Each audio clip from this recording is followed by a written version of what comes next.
What's going on YouTube? My name is Daryl Ellison. I'm a 28-year-old real estate investor, and over the past 2 years, I found myself over $300,000 in debt. Now, a lot of people may be asking, Daryl, how did you get yourself in $300,000 in debt? It all started with real estate wholesaling. I still wholesale.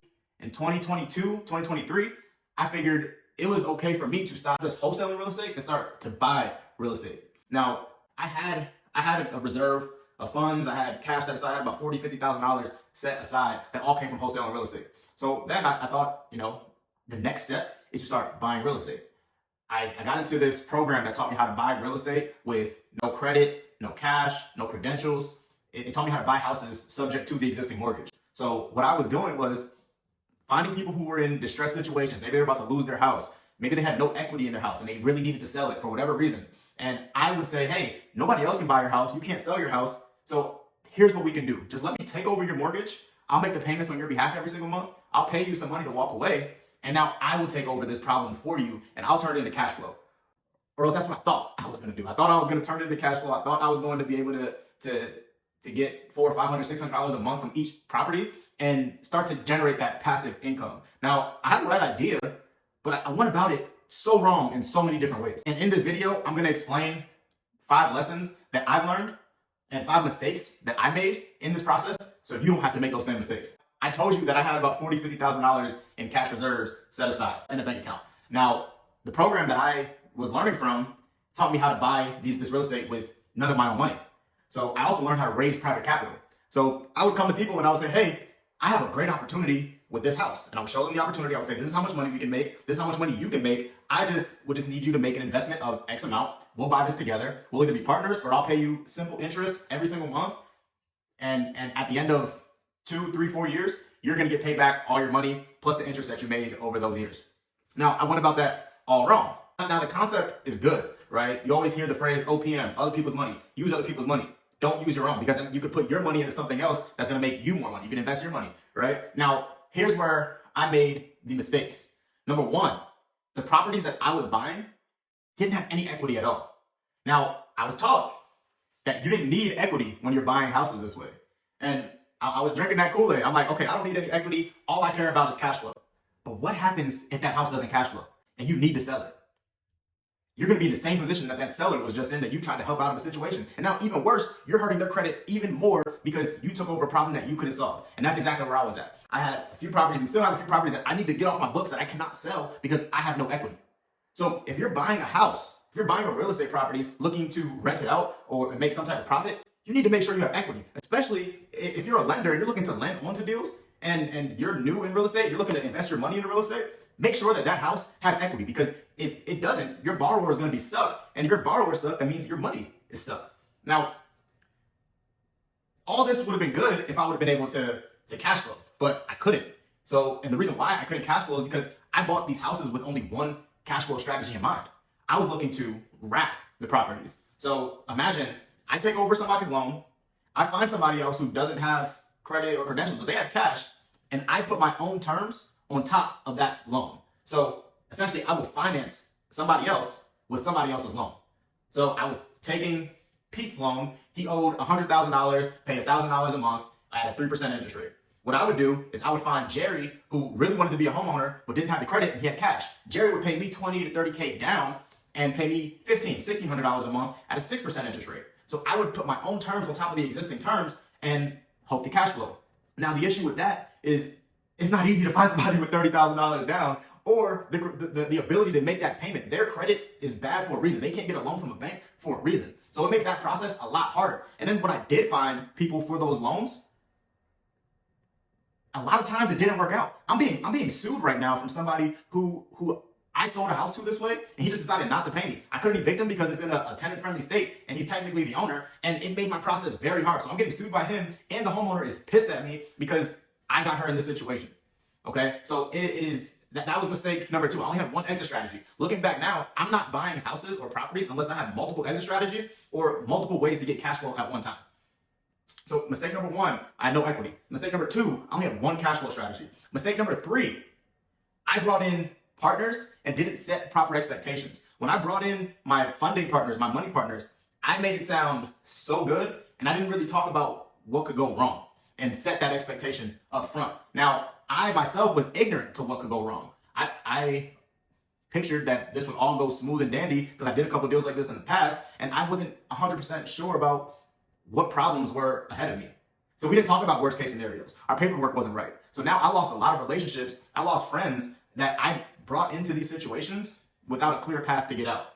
So this $300,000 that I'm paying off right now, it's not like creditors. These are real life people who have families that I'm committed to get them paid off, right? So I'm gonna get it paid off. There's no doubt about it. I'm going to get them paid off. And that's because I know these people personally. The fourth mistake that I made, which now it seems like it's an obvious lesson, I should have avoided it from the beginning. But the fourth thing that I did wrong was every single property that I bought was in a different state. So at one point, I had 10 properties under my name. I had 10 properties under one of my LLCs.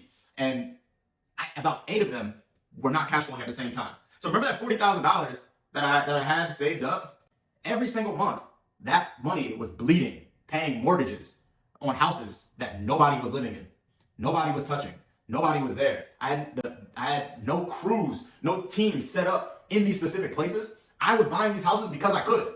I was buying these houses because of emotional reasons, because I had the skills to do it. But instead of being extremely picky and only buying properties that were close to me and that I had places where I had teams and crews and connections set up, I bought them everywhere. And I figured, oh, this is going to be easy to wrap and put somebody in. And what happened next was I got stuck with 8 properties that weren't cash flowing. I had 2 of them that were cash flowing.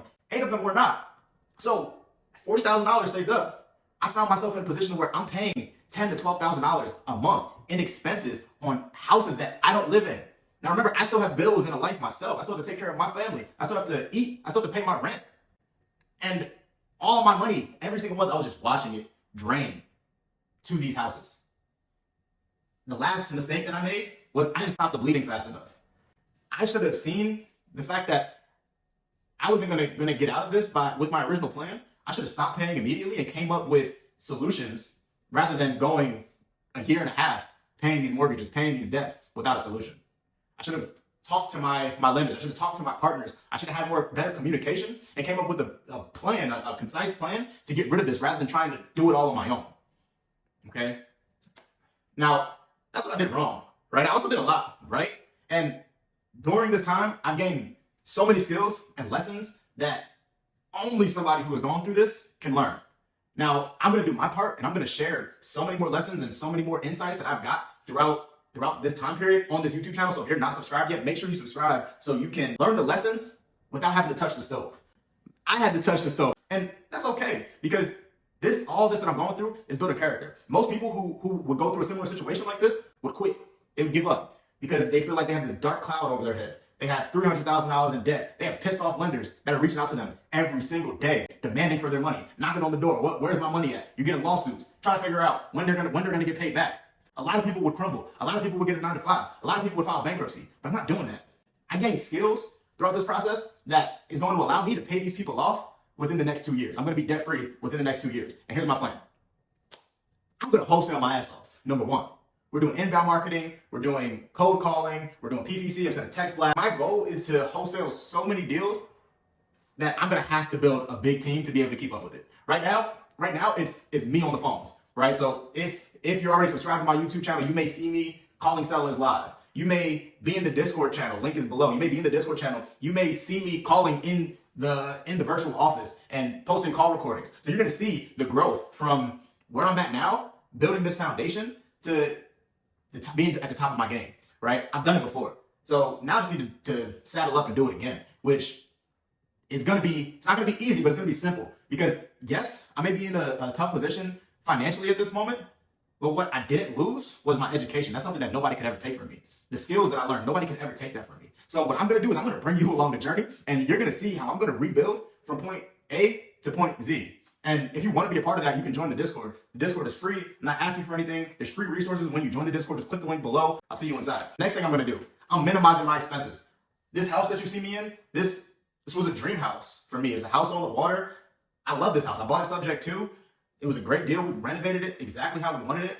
And I'm going to sell this house, and I'm going to move back into an apartment and minimize my expenses. I'm going to buy a car cash, minimize my expenses, and raise my income as much as I possibly can by wholesaling real estate and by doing fix and flips.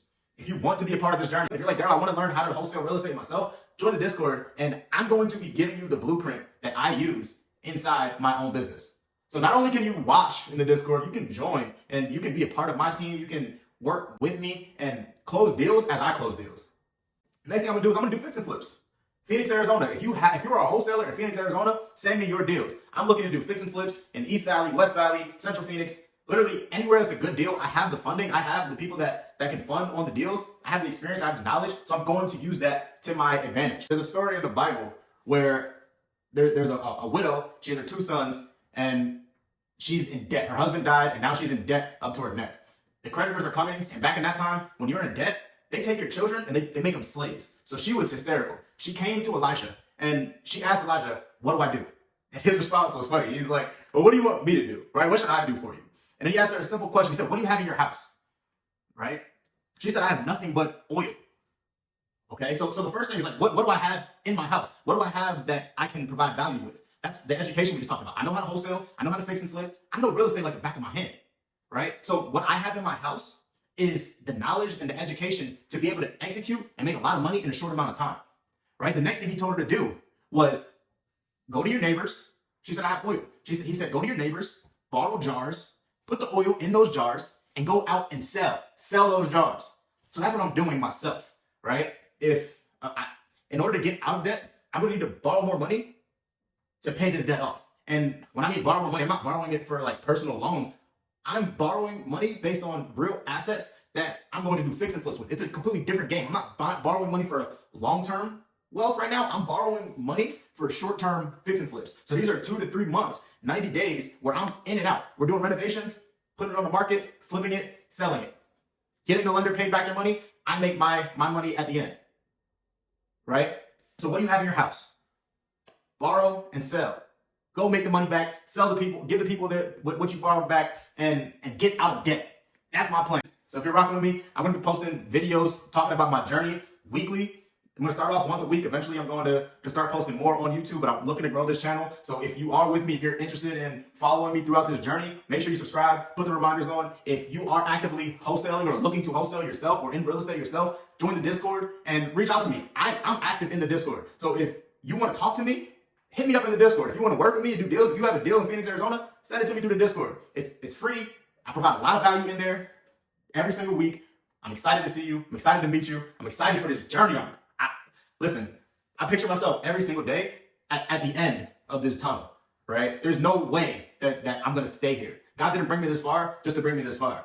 And there's a lesson in every single tribulation. There's a lesson in every single tribulation. It's a mindset that I could either sit here, sulk, be upset about my current situation, or I can figure out what God is trying to teach me and execute and get out of it and tell a story that is going to inspire millions of people. That's why I'm documenting this right now. That's why I'm documenting this while I'm in the thick of it. Most people won't do this. Make sure you subscribe, drop a comment, let me know where you're watching from in the chat, in the comments. I'll see y'all later. Peace.